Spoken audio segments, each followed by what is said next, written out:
Ufology with Argo. Transmission begins now. Tonight, we're going to be covering the works of Stan Gordon, the silent invasion, the Pennsylvania UFO-Bigfoot case. It was written by Stan Gordon. It was edited by Roger Marsh, and it was copyright 2010 by Stan Gordon. We're going to be covering some chapters in this book, and we're going to go over some cases of eyewitnesses that he has written about. And Stan Gordon was actually on scene with a lot of these and did a lot of research. And we're going to read some cases, and me and Argo is going to talk about it. So I think I'm just going to jump right in and start with the I'm going to go about the middle of the book to what's called Part 7, Drawn Deeper into the Unknown.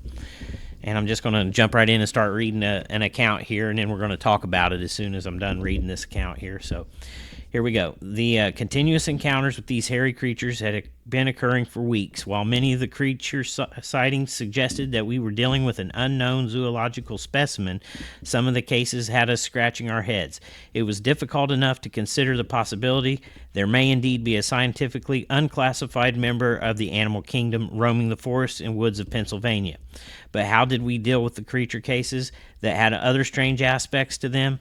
These accounts were originating from individuals who were just reporting what they experienced and wanted some answers as to what was going on. It was our position to investigate all of the cases with an open mind and see where the evidence would lead us. We were soon to find that we were about to enter deeper into a real twilight world where more strange aspects of these hairy creature events were about to unfold. Okay, this account is September 27th, 1973 in Beaver, Pennsylvania, Beaver County. I was 4 years old. There you go. It's a Bigfoot with a luminous sphere and aerial object beams of light into the woods. So here we go. It was about 9:30 p.m. on September 27 when two teenage girls were standing outside waiting for a ride. One of the girls was visiting her friend who lived in a wooded area of Beaver County.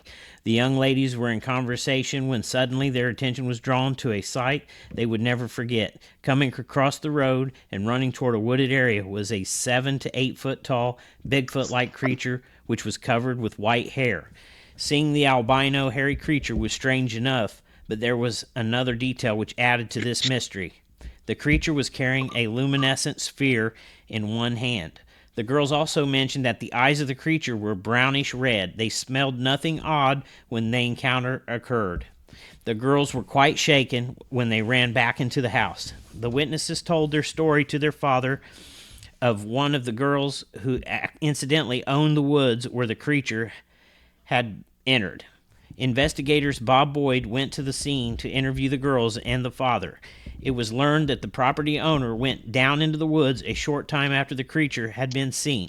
His daughter said he was down in the woods for over an hour. About the time that her father had entered the wooded area, an object moved across the sky and was initially thought to have been an aircraft. This aerial object also projected a beam of light down into the same woods. Those who knew the man said that he was acting unusual after the incident. When our investigator interviewed the man soon after the event, he denied that he went down into the woods after his daughter and friend's creature encounter. This man also stated there are some things that shouldn't be discussed and that he did not want anyone trampling around in his woods. It was later learned that the man appeared to become very interested in talking about the end of times and prophecies and indicated that the end of the world was going to occur in 6 months. There is the possibility that this man experienced a lost hour of time while down in the woods. He refused to discuss his missing hour and stressed that he did not want anyone in his woods looking around. All right, there you go, Yeah. Argo. So much to point out in this one, right? So one of the first things I'd say is that he didn't want to talk about what happened, and that he denied going down in the forest. But his daughter tells the officials when they show up, he's been down in there for an hour. So when he got back, he obviously didn't know what had happened. This is where the investigators interject that he may have had an hour-long experience down there in the woods. Well, it seems quite obvious that's exactly what happened. Now, if you're a fan of the channel, and you've done your homework through our pillar system, which we have set up on this program so that you can understand the truth of everything that basically comes out nowadays, and all the stuff in the past, even too. So it's pretty apparent that that there was. I find it interesting that the creature was holding a spear, a lit spear. And this is in the 74. This is when cars were made of Detroit steel, and there wasn't no, there were no drones or anything like that out about. Mm-hmm. If it would have been like a helicopter shooting a beam of light down in the woods, witnesses would have heard it. Oh, good Lord. Back in those days, they probably would have had to use a Huey or something if it was the government. And Hueys are notoriously loud. Oh, yeah. They are so loud. But yeah, so much of that right there that I could expound upon fits right into the abduction the coming show that we're going to have on this whole subject matter. This is one of the reasons why we're laying this out for people. But yeah, interesting. Bigfoot shows up, got some kind of tech in his hand, runs across the field. Man goes out to see what the daughters saw about, goes into the woods, is in there for an hour after, and a craft comes over, is beaming light down where he's at. He says he didn't go. But the girl tells, obviously they found him down there. He's missing time. And of course, missing time is right in the abduction alley. So, good case. Yep, good case. Real good case. Very good case. All right, you ready for the next one? Oh, I want to point out something else, too. Okay. If you listen to the beginning where Adam was speaking about how Stan was saying they were approaching these reports, they have to take them seriously. They're just trying to figure out what people saw. They're not trying to add anything to the case. They're just reporting on what there was to report. So I love the way Stan went about all of this. Yeah, there's no embellishment or any added things to it. All right. All right. We ready for the second account? Yep, those are. Okay, I want to go back. Okay, that was on September 27th in 1973. And 2 days later in September 29th of 1973, Youngwood, it says Youngwood, it must be Youngwood, Pennsylvania, and it was in the evening. It was a strange animal that somebody had seen. Now, this animal, it says in here, was a cross between a monkey and a dog. So this is the account the Kaufman family tells. It says the Kaufman family lived in a housing development outside of Youngwood. On the evening of September 29th, Mrs. Kaufman heard what sounded like a baby crying. The sound was so close that she thought that someone had dropped off a crying child on her porch. When the woman turned on the porch light and looked outside, there was no baby, but instead there was a strange animal. The creature looked like a cross between a monkey and a dog. The first physical trait that caught Mrs. Kaufman's attention were the big, round, red eyes of the animal, which appeared luminous, as if the porch light was reflecting on its eyes. The mysterious animal had a body which was larger than a cocker spaniel, and it had a big hump on its back. The creature was covered with fur, which Mrs. Kaufman described as beautiful, very shiny, and of a brownish-black color. The animal, which had a small face, also had a tail about 12 inches long, which was quite wide, and interestingly had rings around it. When the woman first caught sight of the beast, it was sitting on the porch with its front paws downward. She watched as the animal got up at times and moved around on the porch, then sat down. The woman indicated that she was sure that the animal was aware of her presence, but it did not seem to bother the animal at all. It was so close to her that the woman indicated that she could have caught the animal. Just days before, Mrs. Kaufman had called her mother to tell her that she had seen apparently the same odd creature about 20 feet away in her front yard behind some trees. The first observation was in daylight, and when the creature was first seen, it was standing up on its two hind legs. By the time her mother arrived at her house, the animal had departed. Her mother made fun of her daughter, teasing her that she did not know her animals. Her daughter said that she had never seen such an animal before. Mrs. Kaufman considered calling the local police, but was afraid of being ridiculed. Here was another mysterious creature to add to the growing list of anomalies. So that was a time of big time ridicule, and you didn't talk about things like that. No. And a lot of people that didn't grow up in that time frame wouldn't understand that. The topics that a lot of people are mainstream talking about now, and lifestyles that people are living, they weren't talked about back then. At And all. at At all. all. People didn't tell their mother, their father, their brothers, sisters, children, nothing. Like you had an experience like this, you kept it for life usually. Strangely, people might tell their best friend once. Yeah, if they really trusted it. So, Yeah. so Argo, what do you make out of this strange animal encounter here? Well, I'm gonna try not to add too much, but it sounds to me like the woman, like first of all, it says they're in a housing development. So that sounds to me like they're on the outskirts, but still in town, right? They're in a housing development. I find it strange this occurred in a housing development. Second of all, is the baby crying noise. I can tell you that I've seen a video of a dog man cross the road and then sit in the woods and say, "Hey, hey." It just made my skin crawl. And the baby noise, I've heard that they make that noise quite a bit too. Why? Who knows, man? That is just creepy.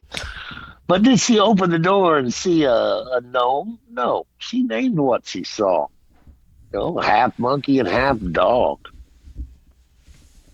That's interesting. I would like to know more about like the facial features of what this thing looked like. A little bit more of a better description, but When she said she could get close, she could have got she was close enough that she could have grabbed it. I'd like to know whether she's looking at it out a window or walked out on the porch. I'd like to know whether she walked out on the porch. Also, I'd like to know where her daughter lives because like the way this wickedly mysterious stuff happens around this creature. What if her daughter lived 40 miles away and it was the day before? So that would make it absolutely 5 times stranger that it's, even 10 miles or 5 miles away, that this same young dogman creature is not only in her daughter's yard, but it's in her yard. Yeah, that's interesting. Creepy. Absolutely. All right, are we ready for the next one? This one is a UFO account, and this happened in October. It doesn't actually give the date of when it happened, but it just says October of 1973. This one happened in Waterford, Pennsylvania, and it was a UFO. It says, "We didn't learn of these incidents until sometime after they occurred. A UFO reportedly landed in a field and on a rural roadway. A WCUFO-SG member was able to obtain photos showing a burnt area on the road and a disturbed area in a field." So that was kind of a short little UFO sighting thing there, but it sounds to me like it left behind evidence of a burnt area on the road, and that's like the Cash Landrum case, where it had left a burnt area on the road. And I think it's probably another UFO that is in distress. Come down for a tune-up. Just had to land. Just like had to land. It right. Forced repairs. It forced it to land to get repairs, and that seems to be from Lonnie Zamora to modern day cases. It's a case of their craft struggling in some way with some problem where they got to land for a minute. They got to deal with stuff, and of course we can all understand that. If you could just like land a helicopter real quick and fix it from not falling out of the sky, you definitely would, or an airplane or anything else. And like if all the tech that was on board was working accurately and correctly, they wouldn't have to just do a quick land and grab to do an extraction to get something out of the area. It'd just be they could just use their tech like normal, so they wouldn't come to the ground. Which means you would never see them; they would be invisible. Right. So something occurred that was a breakdown that caused them to have to come down, do whatever they needed to do, and then bug out. That's what I get out of it, yeah. And somebody just happened to witness it, and of course, that's happened so much through history too that like when they're having problems, they'll land in your front yard. Mm-hmm. They don't care. They've got to get down so they can deal with whatever their problem is. That's awesome.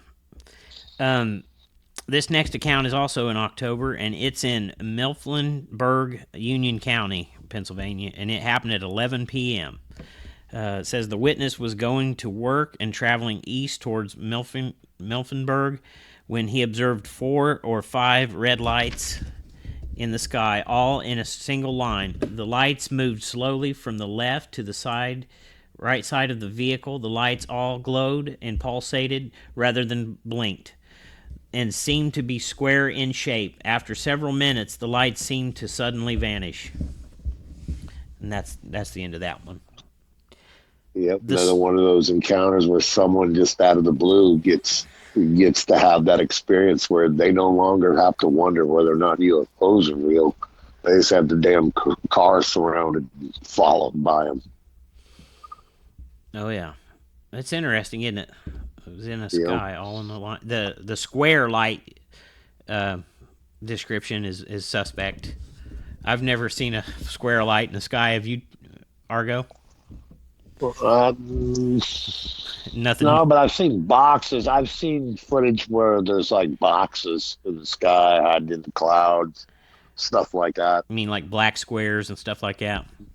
Yeah, or even just like a square that's made out of a cloud where they're like trying to hide, but it's obvious that there's a giant geometric square in the sky. And I'm not like people who go, well, it's atmospheric. I don't lie to myself. Right. It's a giant square in the sky, so it's probably a damn alien. October 1973 is when this next encounter occurred. It was in Irwin, Pennsylvania, and it was in the evening. It doesn't give a time or anything, and it's a UFO as well. It says a family observed a disc-shaped object with flashing red lights. The object hovered for a short time, then moved off in the distance. That's another case of red flashing lights. So that's seen rurally. Yeah. Gee, what are all those aliens doing out there rurally? What are they doing out there in the woods? Mm-hmm. Oh, well, there's a reason for sure, right? Yeah. There's absolutely a reason, because this civilization is definitely put together militaristically. Like, people think that humans live with this alien ship. Now, can you imagine living on a starship the size of stuff that we've documented ourselves with human instruments that are the size of planets? Okay.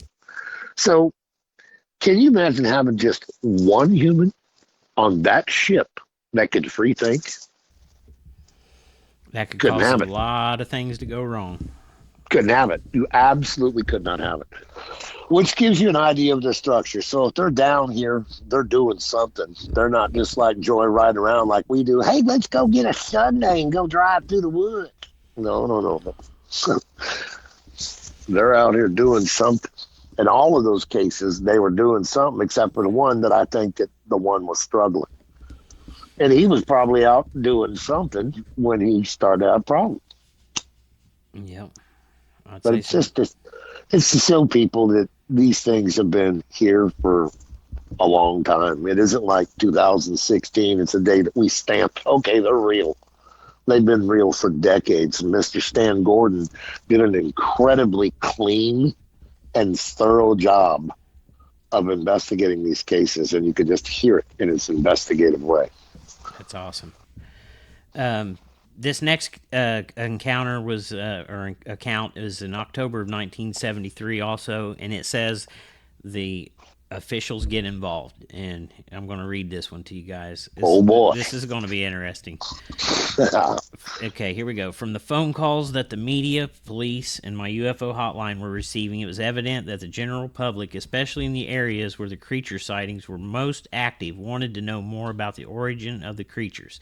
Some people were beginning to feel that the situation warranted getting the government involved to find out just what was going on. Apparently, some citizens of the Keystone State began to call upon their local representatives to take an interest in these reports and determine what this matter was all about.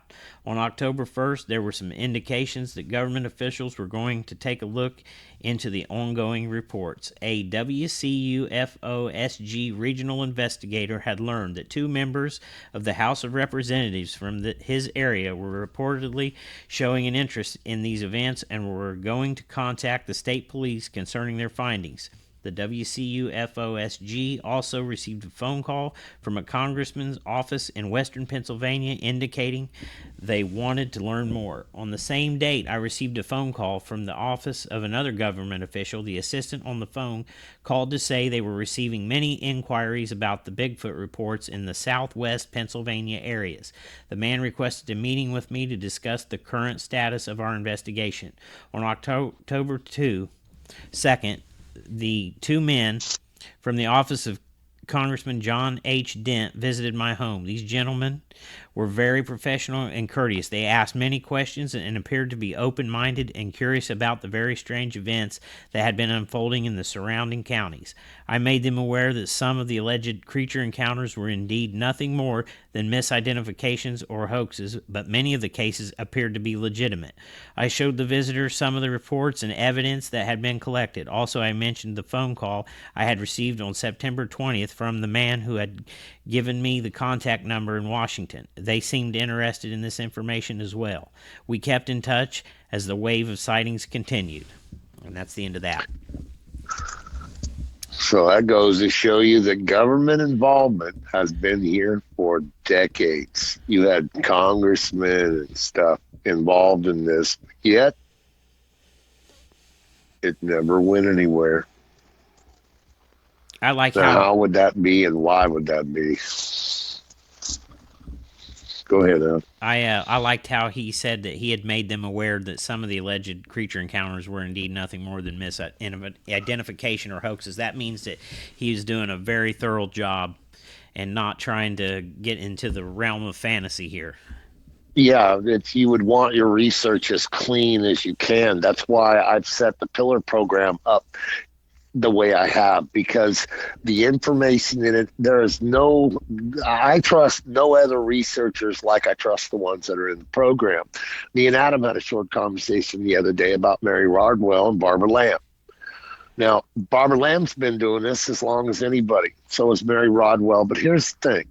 When you go to Barbara Lamb, somehow you wind up with a lot of reptilians in your stuff. The reptilians are doing this and the reptilians are doing that. That's because she leads in her questioning. That all comes down to the way hypnosis is performed. And if you want to be nerdy and find out about all that, go ahead and you'll understand what I'm saying. Mary Rodwell does the same thing, except she admits right off the rip that she admits that she's corrupting someone's regression by saying, as soon as I get them under regression, I ask them, have they agreed to this in any way on a soul level or whatever level or whatever? So what she does is she poses a question to the mind that has no information of, and so it has to backfill. So she literally makes the mind confabulate, which is the one thing, the greatest thing that pollutes the actual telling of a abductee's experience in truth is confabulation. So the first thing she does is create a position where a person has to create confabulation. So you got to watch who you trust, and Stan is going about it at the exact same way that the researchers in the Pillar programs did.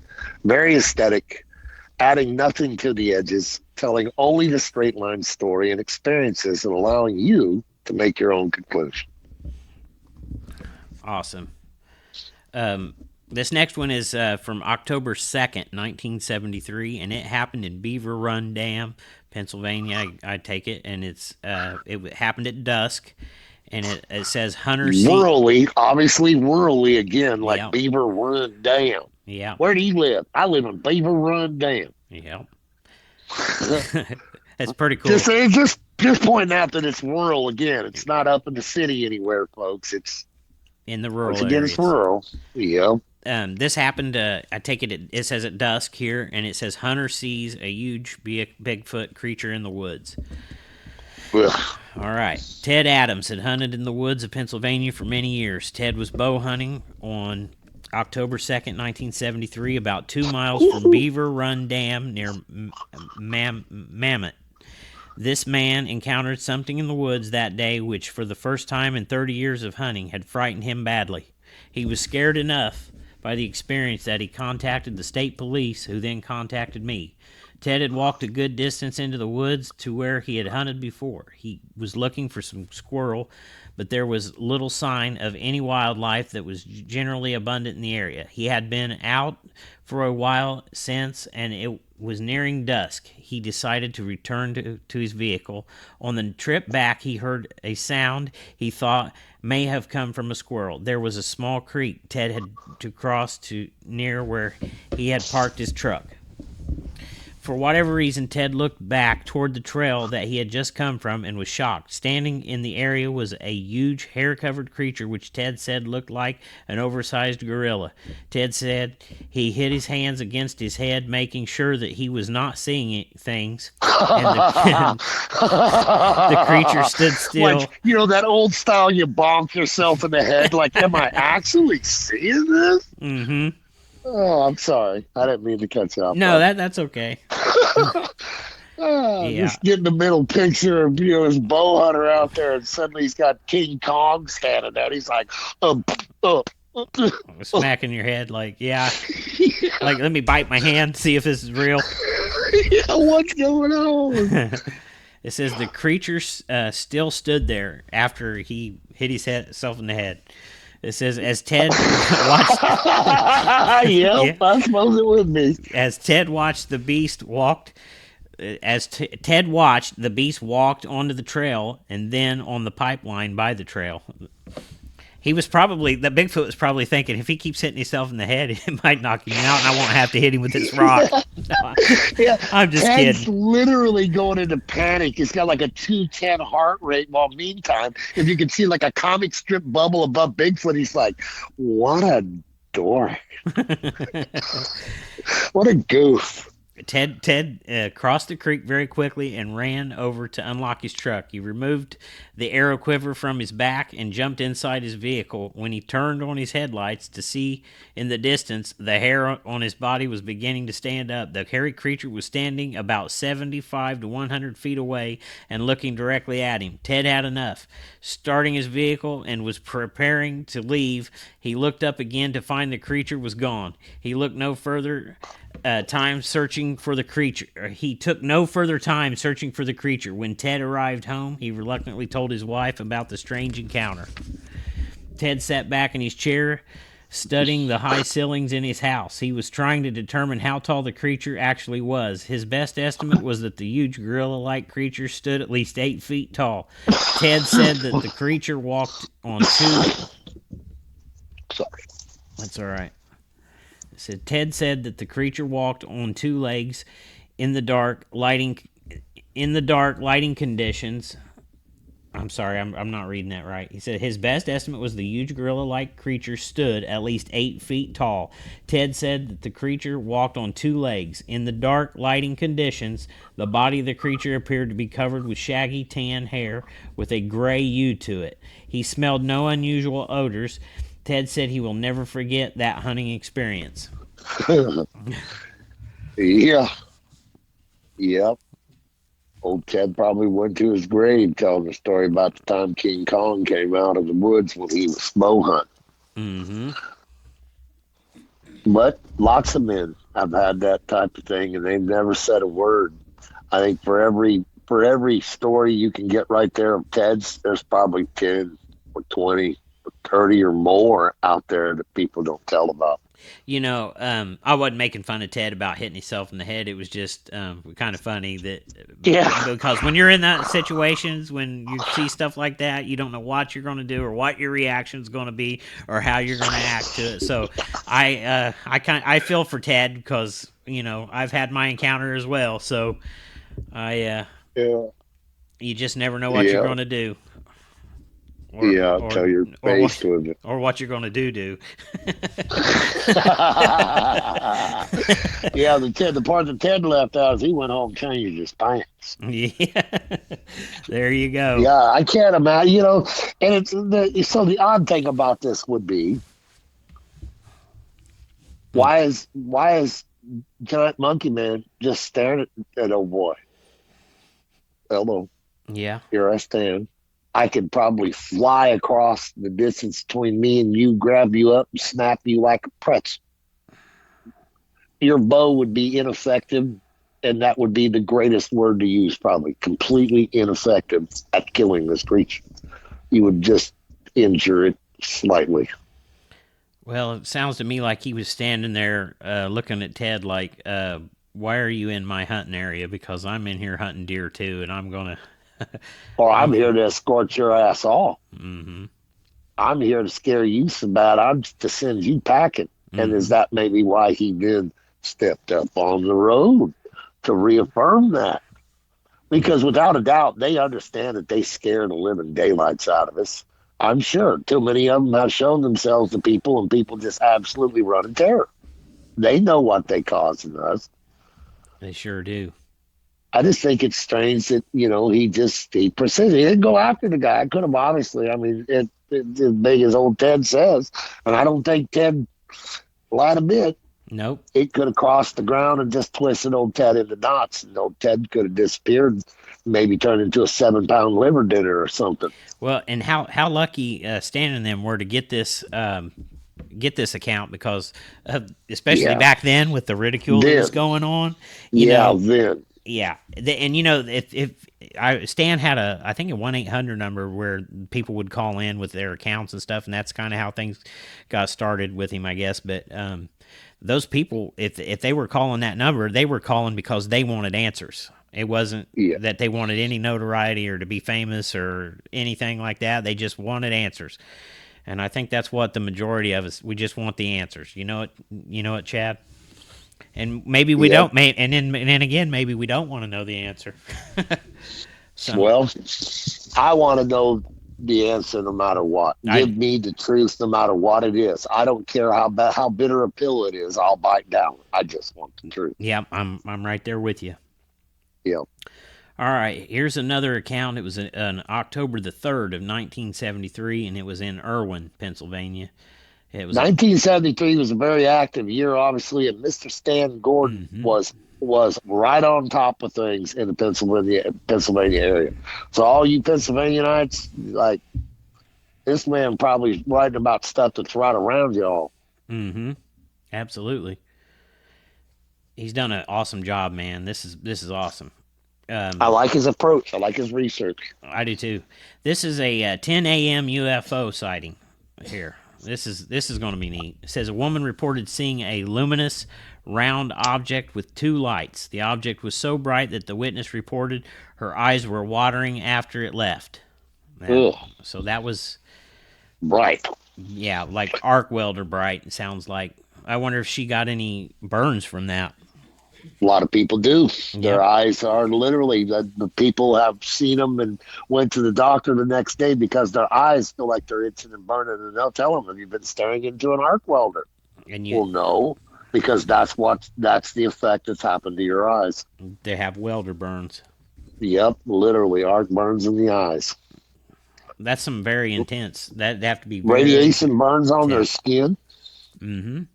Well, if it'd be enough to scorch asphalt pavement, like that account that I just read about the pavement being scorched in the Cash Landrum. You had it all in the Cash Landrum case where they not only scorched the road, but they got radiation burns. Their hair was falling out. Blistered terrible skin. Case. Oh yeah. Terrible case. All right, here we go. This one's October 4th, 1973. It happened in Middletownship, Delaware County, Pennsylvania. And this was at 2:30 a.m., and it was 2 state troopers sight a UFO. It says 2 Pennsylvania state troopers were on routine patrol when their attention was drawn to a large light in the sky, shining toward the ground. The troopers left their vehicle and observed the object, which was hovering about 1,200 feet off the ground. The object was described as heart-shaped and encircled by red lights. At the bottom of the object, a large, intense white light was shining toward the ground. According to one of the troopers, the object hovered for about 90 seconds, then fell downward like a feather. As the object hovered, one trooper shined a spotlight at it. The object then moved toward the east at a high rate of speed. Also, the bright light went out, leaving only the smaller red lights visible. Within a few seconds, the red lights went out, and a slight purring noise was heard as the object moved off into the distance. While the object hovered, no sound of an engine was detectable. The entire sighting lasted about 2 minutes. Yep, that's two state troopers that from 1973 on for the rest of their lives, they had no doubt, without a doubt, that alien life was real. Well, there you go. And to have an account from two state troopers, man. Stan Gordon scores, man. He scored. Yeah. He really did. Yeah, nowadays, if you have anything that you can show us, it's pretty incredible, guys out there. Anonymity is the rule here. If you want credit for any of the video work you send in, we'll absolutely credit you. And if you're willing to talk about it, we'd like to have you on to talk about the experience. But if you have anything spectacular you'd like for us to see, we'd like to see it. And if we have permission to show it, we're going to showcase it, because if it's good, we want the world to see it. Yep. And I'd love to hear about your close-up experience. I would love to hear it. It's just amazing the stuff that's happened to people out there. And even to this day, people are still suffering from the ridicule of it. That's the main thing for these people to have to overcome before they ever come forward. And I totally get it. I understand. They got jobs, families, and reputations to uphold, and we get it. So that's why we. Yeah, if you're an abductee out there, my advice would be, do not share this with your spouse. Abductees get divorced all the time over this. There are support groups out there, but you're going to have to live in a bigger city in order to go to them. I understand that if you're actually having contact with these things out there, that you live a life of high strangeness.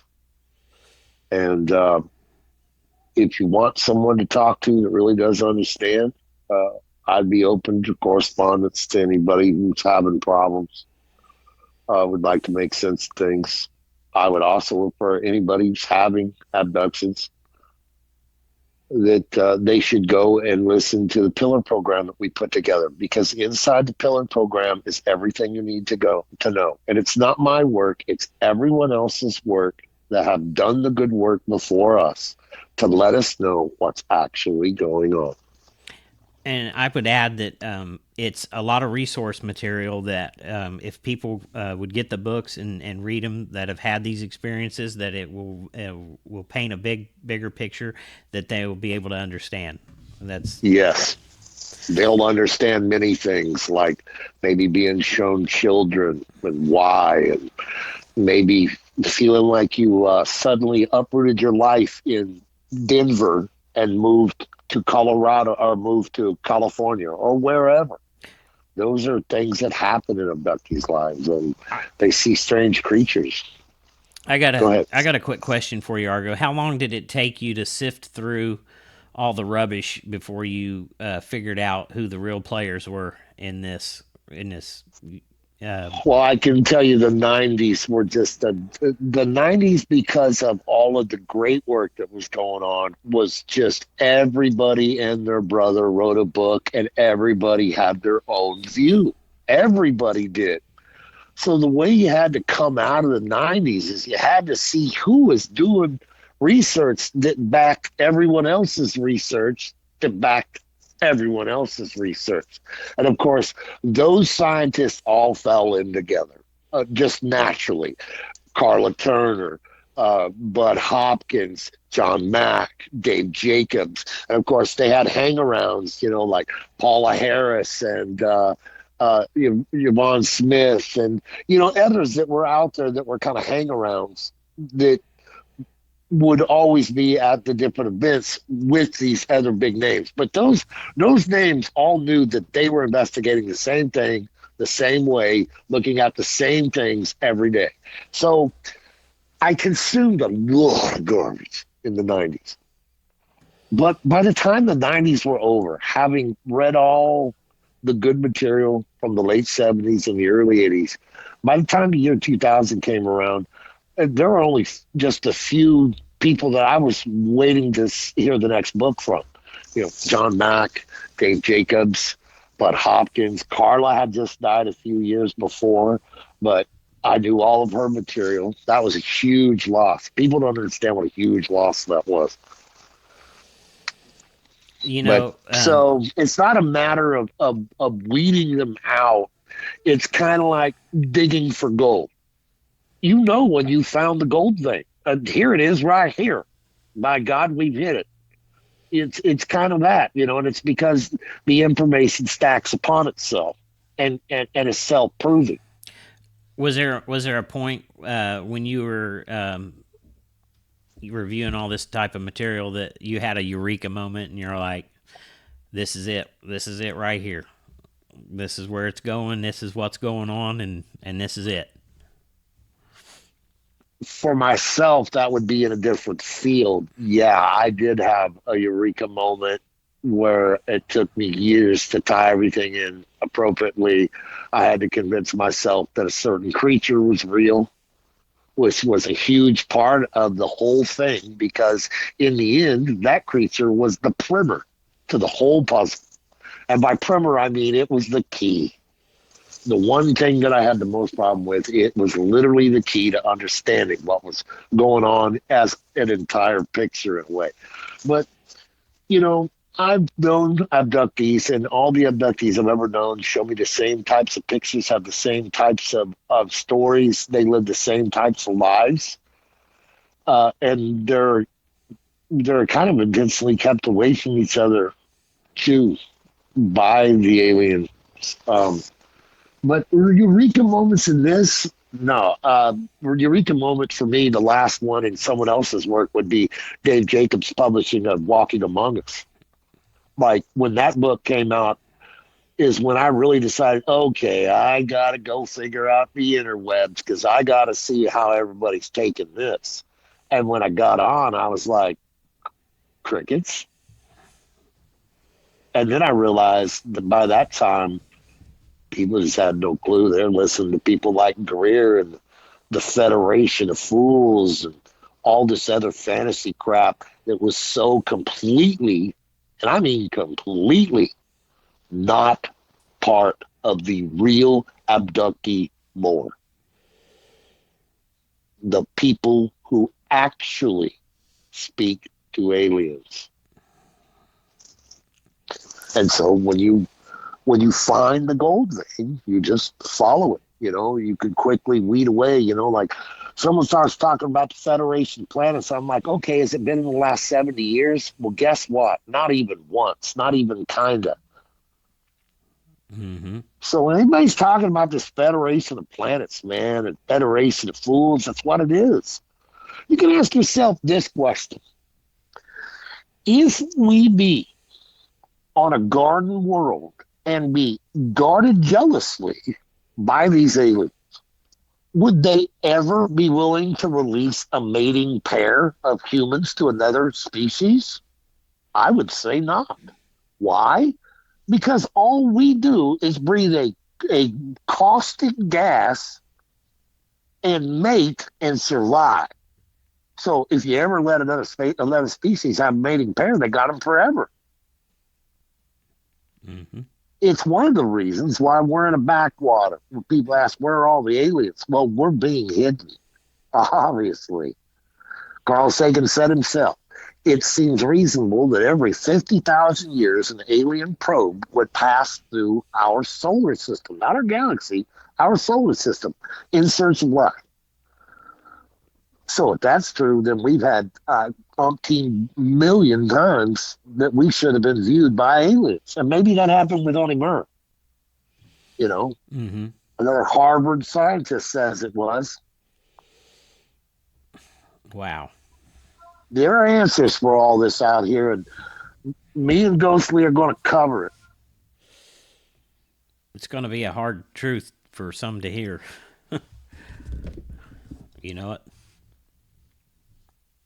Yeah, it's going to be. I hope people can understand where we're going to go with it all, because people are going to have to understand to put away their beliefs about things and just be willing to listen And then once they get the information on board, they can start applying it to the things that they see or the things that happen to them, and you will find that you have found a primer, a way to look at it all and understand it all. And I don't mean that like, well, now I got an open book and I can understand it all, but you'll be able to tie the ends together and understand from the forest to the city. That's awesome. All right, here, Chad. We got us another, or Argo. We got another account. Let's see here. This was another UFO account. The last one we read was the State Troopers, and that was on October 4th, and this one is also on October 4th of 1973, and it was in Irwin, Pennsylvania. It'd be interesting to know how far those two cities are. It sure would. From each other. Because the next one is also on October 4th through the 7th. So something big was going on in October 4th in this area. Yeah, there was some kind of big operation going on. Yep, and he means, folks, some kind of big alien operation. Yes. This one here, it starts out at 10:30 p.m. It says the witness was inside his home when he noticed a bright light through the window. The man turned and looked up to observe a large, luminous, white, cigar-shaped object hovering in the sky. There were no lights on the object, which stayed in one location for about 2 or 3 minutes. The man called North Huntington Police, who told him to call me at the UFO hotline number. Now, you know, most people aren't going to just call the police department if they see an airplane. Even if it was a low-flying airplane, they're not going to call for that. So this had to be something so unusual that it shook him up bad 911 wasn't even a thing then. Well, there you go. Yeah, you had to call. You had to call the operator to get you to the police back in. Yes, you sure did. You had to dial 0. That's right. Yep. So that was interesting. And what's interesting is the dates, the October 4th. Like, it's just, and that's amazing. All right, here's another October 4th through the 7th, 1973. Derry Township. It's in the evening. Bigfoot repeats farm visit. Family experiences paranormal events. There you go. There's a tie with the paranormal events. Vince Jackson and his family, that's a pseudonym, it says, lived on a farm in Derry Township. Vince had lived in the area for many years. He had also been employed by the same company in Westmoreland County for a long time. Vince and other family members had been experiencing some strange events in October of 1973 as well as previously. Occasionally, Vince would try to discuss these matters with some of his work associates, but often left the discussion feeling disgusted and mad, since he generally found himself the brunt of ridicule. One coworker, however, was aware of our investigations and suggested Vince contact us. A WCUFOSG team, which I take it that's Stan's team. His yes. team, yeah. Yeah, I keep saying that, so I want to just make sure everybody understands. That's why I keep saying that. The team went to the Jackson farm to interview the witness. Soon after learning of the family's experiences, Vince, his wife, and another relative sat down at their dinner table to discuss the strange happenings with us. The family was reluctant at first, since they expected that we would also probably laugh at them. They soon realized that we were serious about investigating these reports, and they could share their experiences with us without being ridiculed. Apparently, the creature, which many other local residents had been reporting for weeks, had been making a number of repeat visits to their property. The mysterious trespasser seemed to be coming through later in the evenings around 10:30 p.m. during the four nights from October 4th. Let's see, 4 nights from October 4th through the 7th. That'd only be 3, wouldn't it?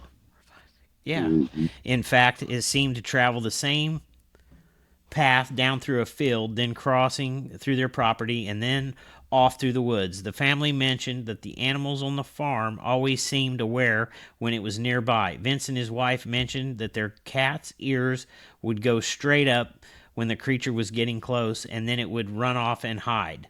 The dog would bark unusually loud when the creature was approaching their vicinity. Vince mentioned that on one occasion, his large dog actually pulled so hard on his chain that he turned his pen around as the creature got closer. The horses would stare in the direction where the beast would exit the property. Besides seeing the animal's reaction, the family knew when the creature was approaching by the sounds of it running. Its heavy footsteps hitting the ground broke the silence. They also reported that a strong odor similar to burned chicken feathers would penetrate the air around their home as well as inside the house when the creature was nearby. On one of the evenings, Vince could hear it approaching, and he whispered to his wife to listen. They hoped to see the creature as it got into view, so Vince turned on some outside lights to illuminate the area. That was a mistake, as they could hear the creature suddenly turn and move in the opposite direction. One relative lived in the nearby mobile home. She had not seen the creature, but had heard it. On one occasion, it sounded as though the beast was brushing up against the mobile home. The sound came from the back of the dwelling near the fuel tank. The woman could clearly hear a heavy breathing sound for a period of time. She found it interesting that when her furnace suddenly kicked on, the breathing noise stopped, but then she heard the sound of something heavy running off. At the same time, she described a strong odor that filled her trailer. The woman said that it smelled very bad. She said the best way she could describe the odor was when you scald a chicken or a pig or similar to rotten meat.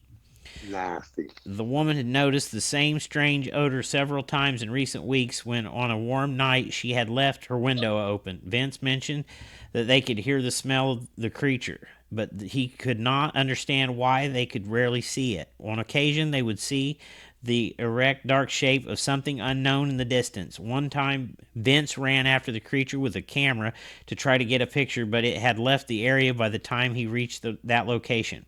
He thought that the creature may have been sleeping in that area, but could not find any such evidence. The creature had also been visiting the farm earlier in the summer. There were a lot of apple trees on the property. The creature seemed to enjoy eating apples. When it would be walking Who up, don't? yeah, exactly. Especially fresh off the tree when they're ripe. Oh man, they're so good in the summertime. You know what? There's nothing So like good. it. Yep. Grew up with two incredible apple trees beside me. Yeah, I ate them all summer. They were not just good to eat from, but they were good to climb, weren't they? Yeah, they were. It says, when it would be walking up by those fruit trees, the people could hear the thump of its footsteps and also the heavy breathing sound. One family member said it sounded like it was talking. At the time when it was talking at the times when it was eating. The animal, it was probably going, oh, this is good. I would be.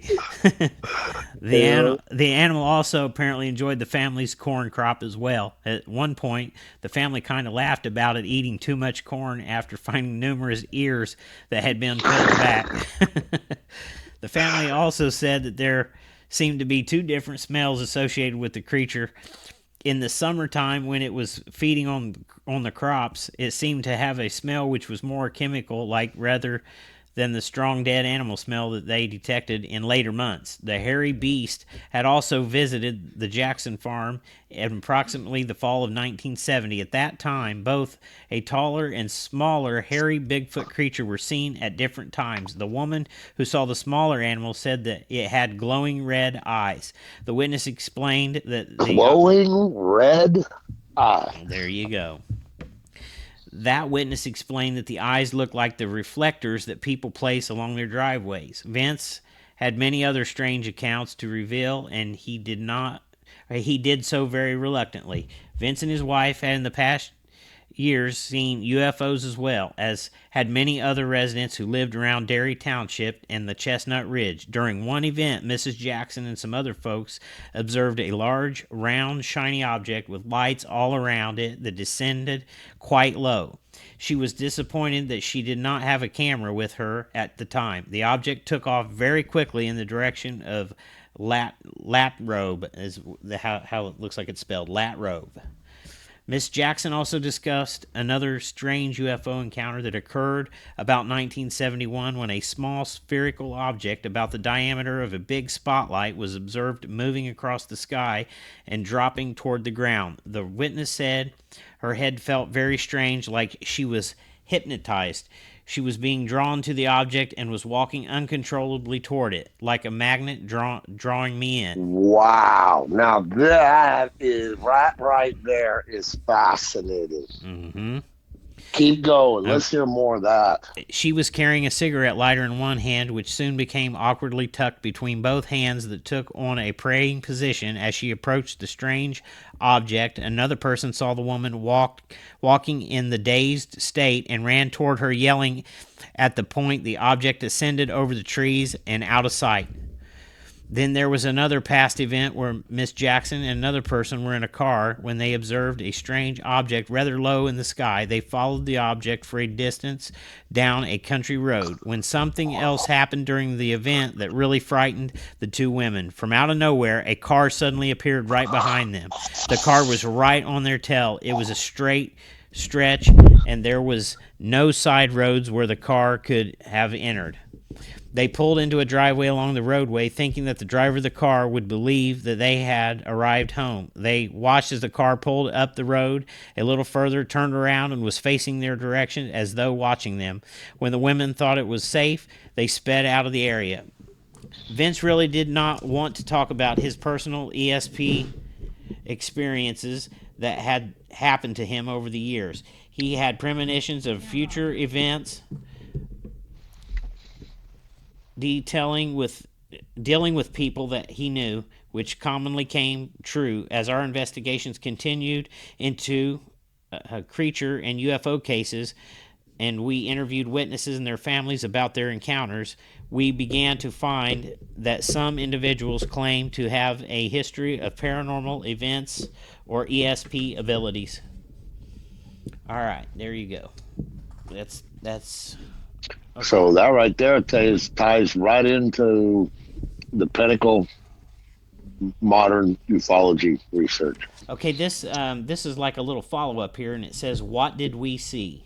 All right, here. Since the Jacksons reported what they believed was a Bigfoot creature coming through their property on a regular basis for several nights in a row, we decided to stake out the area. We had responded to many sightings locations during the past few weeks, but none of us had the opportunity to have a direct visual encounter with any of these elusive creatures. One of our team members had access to a set of military-type night vision binoculars.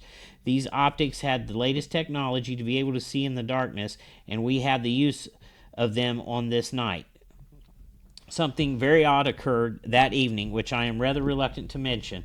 It was a comfortable evening, and we were keeping our eyes and ears open for any out of the ordinary activities. Our eyes had become adjusted to the darkness of the night. Surroundings were quiet. Suddenly, the sound of heavy footsteps approaching the farm broke the silence. The heavy thuds hitting the ground became increasingly louder and were getting closer. Another investigator was using the night vision device and looking over the area. I was focusing my eyes toward the direction of the footsteps, which now seemed to be very close, but I could not see anything. I was handed the binoculars. I only used it for a few seconds, but I could swear that while looking through the device, I saw two luminous eyes ahead of me, about 7 feet or so above the ground, moving past us as we heard something like heavy footsteps running off past us. If they were eyes, I did not see what they were attached to. The green luminosity of what I saw appeared to be related to the technology of the night vision device. The other investigator and I began to question each other. The other researcher said that he saw what appeared to be some disc-shaped objects meandering over the area, but he apparently did not see what I saw. All right. He saw some disc-shaped objects meandering over the area. So, why all this UFO and Bigfoot stuff together? You know, there are people out here in the community that tell you that, you know, Bigfoot is the UFO occupant. Mm-hmm. They will. Yeah. That he is the UFO occupant. He's driving around. Well, there's lots of stuff in the real lore that absolutely tells you that is so completely not true.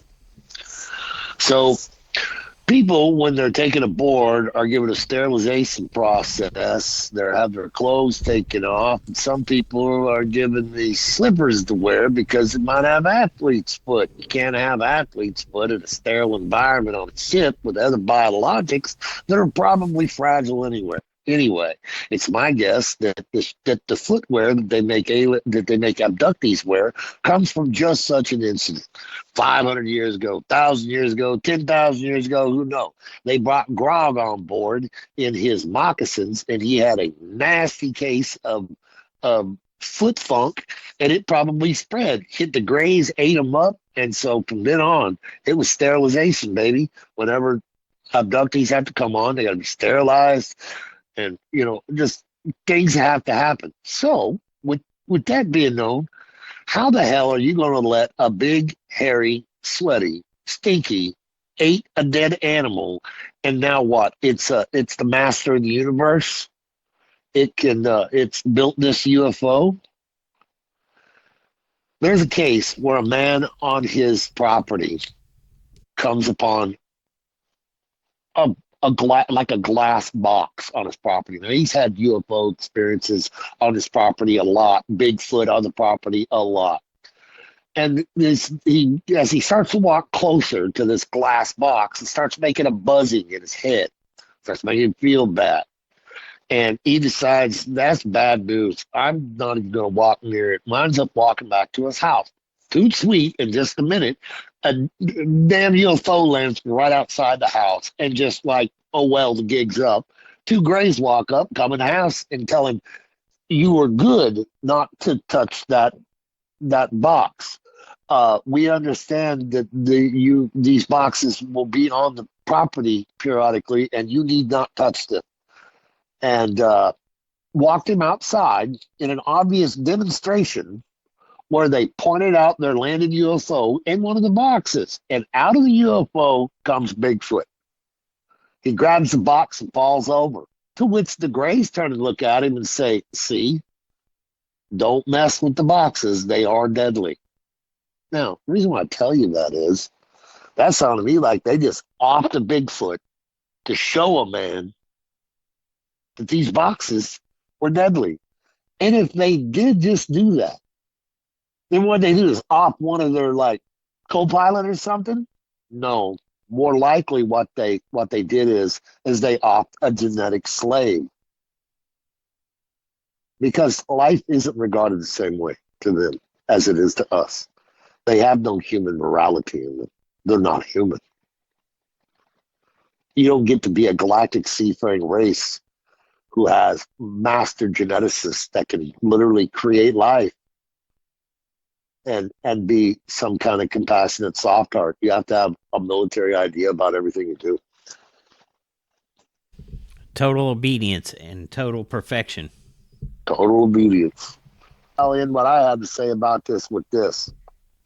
By the way that they had numerous sightings of strange things, tells me that one of them was probably an abductee. Because you see one UFO in your life, you're lucky. If you've seen 25 in your life, something's going on. And I know there's an abductee out there right now that's going to hear that and get shocked and feel that real deeply. It's true. If you're seeing, one a month, you're seeing them because you're not seeing them because of your neighbor or your locale. Seeing them because of you. And if you don't have any conscious memory of them, that's what they do. Just like the man in the woods in the first story that we said. He walked out in the woods, was out there for an hour trying to find what had scared his daughter and her friend. And they said he'd been out there for an hour, but yet when they retrieve him, he said, "I didn't go out there." But yet he didn't want to talk about what happened out there. Got real apocalyptic. Something else, they show abductees terrible signs of the earth blowing up, cracking in half, volcanoes blowing up, meteors hitting, asteroids hitting the planet. They do this to every abductee. They show them these things.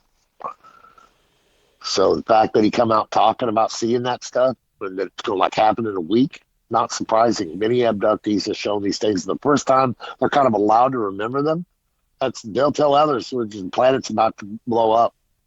They've shown me. That's just not the way it is. They show everyone that type of stuff. It seems to be them trying to elicit an emotional response for whatever reason, for their purposes. But everything the guy said fits right in abductee ufology. Except for the Bigfoot, people can't tie that in. Ufologists over the past 70 years haven't been able to touch that subject really, like Stan's doing it here, but Stan's not giving you any ties. He's just pointing out with a big magnifying glass that it happens. Show's coming where we're going to tie it all together. This is Combat Ufology with Argo. Until next time, adios.